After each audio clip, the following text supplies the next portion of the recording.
Very good evening to all of you. First of all, I would like to thank the distinguished members of the media fraternity in Chennai for your presence here.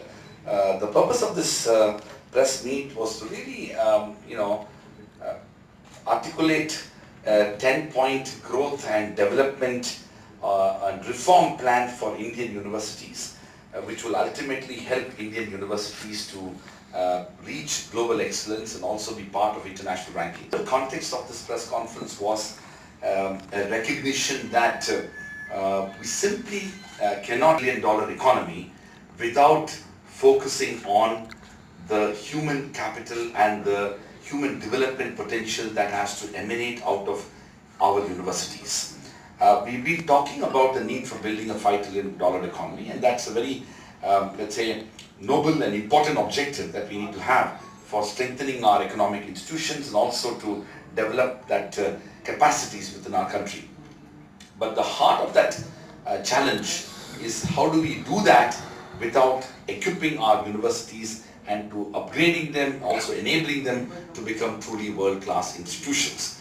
Universities are expected to be engine of growth and innovation as well as social and economic development.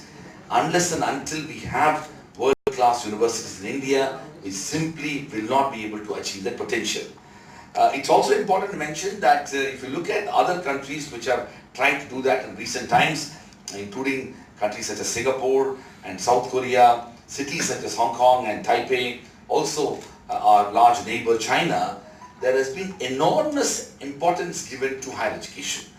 Universities have been the driver of economic growth and development in these countries. So unfortunately, the existing, say, 3 to 4% of GDP investment on higher education is woefully inadequate.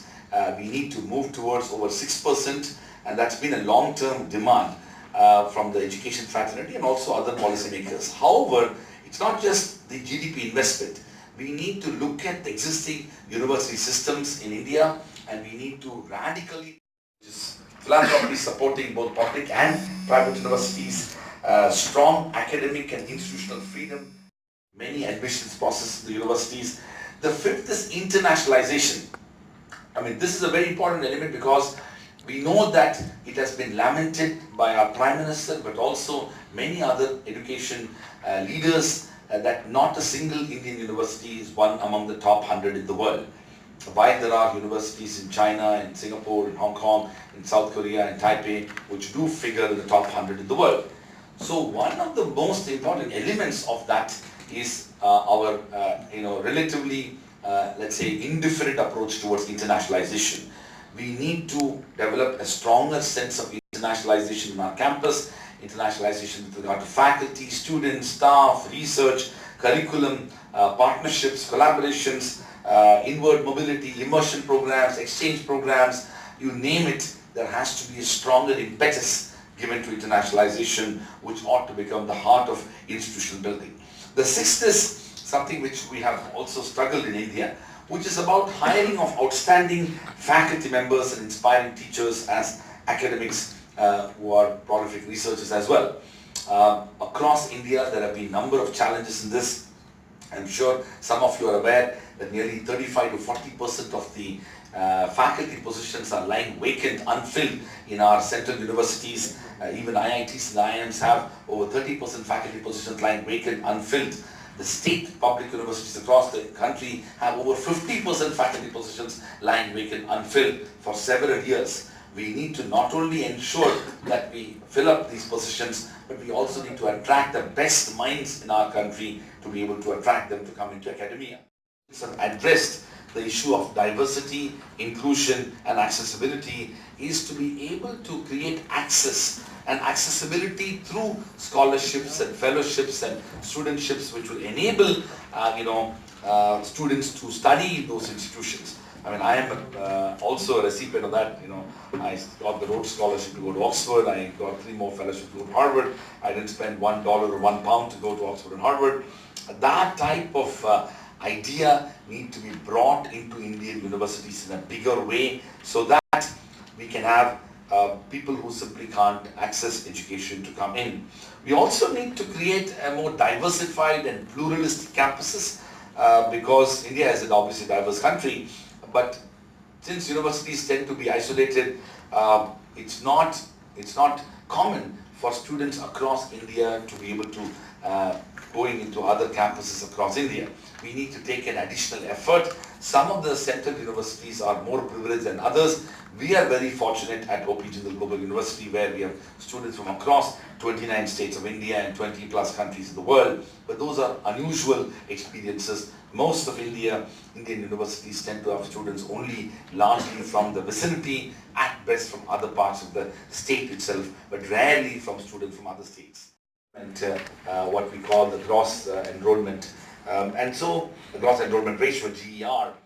Columbia, Berkeley, Stanford, as a student, teacher, administrator, and parent for more than 6 decades, sort of preparing and thinking about what I would say this afternoon. I came up with this, and that's the major part of my life has been affiliated with universities. And I thought deeply about it. And I am absolutely convinced that a quality education is the single most important factor in assuring social mobility, social progress, and prosperity. That is true in the United States, and I think it is equally true in India. And just as a note, I mean, I've lived in California now for more or less 3 decades. The geographical locations as such.